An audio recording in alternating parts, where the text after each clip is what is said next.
Quando eu tenho 2 autores, até 3, eu vou separar o nome desses autores utilizando ponto e vírgula. Ó, estão vendo aqui? Sobrenome Zaccarelli, ponto e vírgula. Sobrenome Fishman, vírgula, ano. Então, quando eu tenho 2 ou 3 autores, aqui ó, um caso de 3 autores, sobrenome, ponto e vírgula, sobrenome do segundo autor, ponto e vírgula, sobrenome do terceiro autor, vírgula, ano. Então, se eu tenho até 3 autores, eu vou citar o número, o sobrenome dos 3 autores. Aí, o sobrenome do primeiro, ponto e vírgula, sobrenome do segundo, ponto e vírgula, sobrenome do terceiro. Mas se eu tenho mais que 3 autores, eu não vou sair citando, por exemplo, às vezes tem uns artigos que tem 10 autores. Eu não vou sair citando o sobrenome dos 10 autores. Silva, ponto e vírgula, Pereira, ponto e vírgula, Lopes, ponto e vírgula, Amorim, ponto e vírgula, Oliveira, ponto e vírgula, Rodrigues, vírgula, 2019. Não, fica muito chato, muito cansativo a leitura. Então, se eu tenho até 3 autores, eu cito o sobrenome utilizando ponto e vírgula. Mas se eu tenho mais que 3 autores, o que é que eu faço? Eu utilizo a expressão et al, como vocês viram ali. E o que significa et al? Et al é uma expressão latina que significa e outros. Então, aqui, ó, se eu tenho aqui Lotufo Neto et al. 2001, significa que essa frase, as pessoas com depressão devem procurar a ajuda de profissionais de saúde, ela foi falada, citada por Lotufo Neto e outros autores. Entenderam? Então, se eu tenho até 3 autores, eu escrevo o sobrenome dos 3 autores, como está aqui, ó. Eu escrevo o nome dos 3 autores, separado por ponto e vírgula, o ano. Se eu quero inserir os 3 autores dentro da minha frase, eu não precisa ser em letra maiúscula, né? Separo por vírgula e entre parênteses eu boto o ano. Mas se eu tenho mais que 3 autores, eu vou citar o sobrenome do primeiro e aí eu uso a expressão et al, ponto, né? Tem um pontinho aqui, ó. Et al, ponto, aí eu boto vírgula e boto o ano. Então, quando vocês virem essa expressão, por exemplo, Amorim et al, 2020, vocês vão saber que aquela citação foi feita por o Amorim e por vários autores. Então, se eu tenho até 3, repetindo, até 3 autores, eu coloco o nome dos 3 na citação.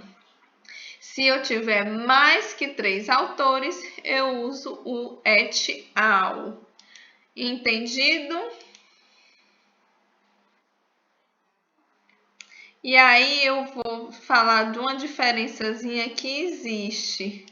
Existe a citação chamada direta e a citação chamada indireta.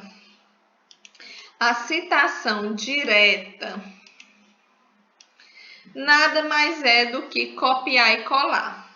Você vai copiar, tá aqui, citação direta. Você vai copiar e colar igualzinho o autor escreveu. Então, você vai copiar e colar e botar entre aspas. Quando você bota entre aspas, você já avisa que é uma citação direta, que é do mesmo jeito que o autor escreveu. Então, às vezes, quando a gente está conversando, falando algo, a gente até usa uma expressão assim, né? Vocês já viram? Por exemplo, a Diane falou que ela está muito cansada. Já viram? Aí faz assim, que é como se estivesse falando entre aspas, para dizer assim, eu estou falando do jeito que a Diane falou. Então, quando a gente coloca aqui entre aspas, é uma citação direta. Eu só copiei e colei a frase do autor. E aí eu boto, né? Do jeito que o autor botou. E aí eu coloco sobrenome, ponto e vírgula, sobrenome, vírgula. Esse ainda botou a página, que é opcional. Então, isso é a citação direta. Então, a citação direta, ela tem...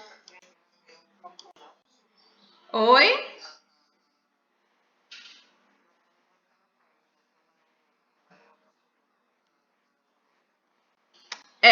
Olha aqui no... É porque a direta a gente quase não usa, porque fica assim uma coisa muito coxa de retalho. Mas já eu vou no Word e você vai ver que a gente, no texto mesmo, em texto acadêmico, a gente não coloca página não, assim. Quando bota uma citação direta, às vezes usa, tem faculdade. Lembra que você falou que tem umas normazinhas de que muda de faculdade para faculdade? Isso. Então, tem umas que exigem, outras que não exigem.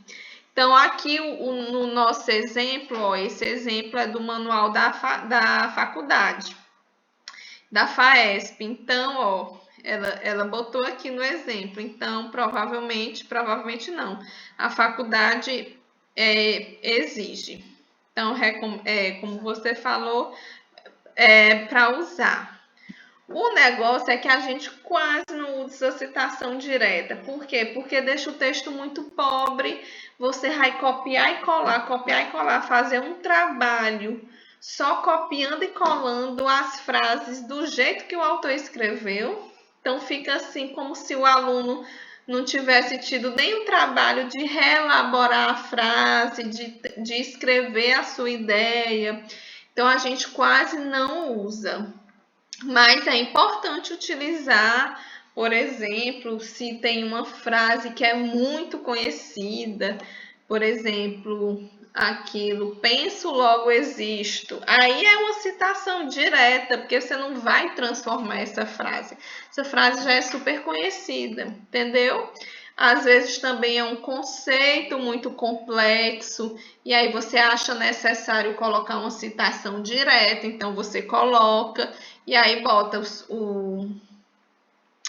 a referência e inclui o número da página. Se a citação tiver até 3 linhas, ela vai no texto normal.